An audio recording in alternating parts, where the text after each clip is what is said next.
there's still a lot of things that we still have to do. So right now what I'm doing, I'm just trying to clean everything that has a little bit of overspray, and just clean everything that I can. There's still like I said, a lot of seals, stuff that I have to change that we have, but yeah, we have to. No, alright, so no, damn. So this is the new cat. God, he's always like this. Everything's gonna be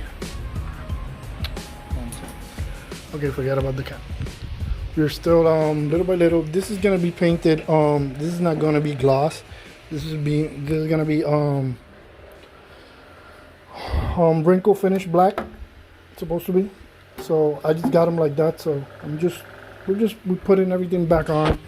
We clean everything.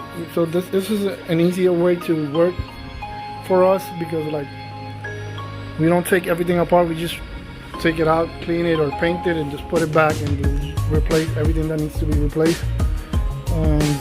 You'll have it faster on the road like that. So there's stuff like this is going black. Still waiting for these things are not painted. They're gonna be painted on wrinkle finish aluminum. So that's still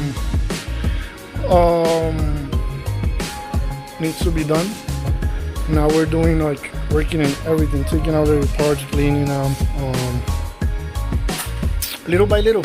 But we're in a good pace. And this is how we are so far. This is not the paint that's gonna be for the calipers either.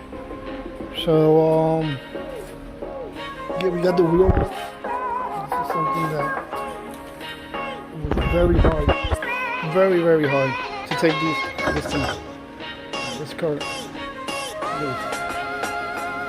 So yeah, now we'll be working on this too, getting all this restored and clean. Yeah, but it's a big project. When I said 3 months, I'm like 3 months we're gonna get it on the street and we're gonna be driving in the car. I know it's not gonna be 100% finished, but it's gonna be it's on its way. So. And I said all this is gonna be painted black inside of the bumper. This is like a fitment. We're gonna try. The hood is not even painted, so. So far I just wanted to show you where we are so far. I'm gonna be painting the inside. This is gonna be we need blue, and it's gonna be insulated.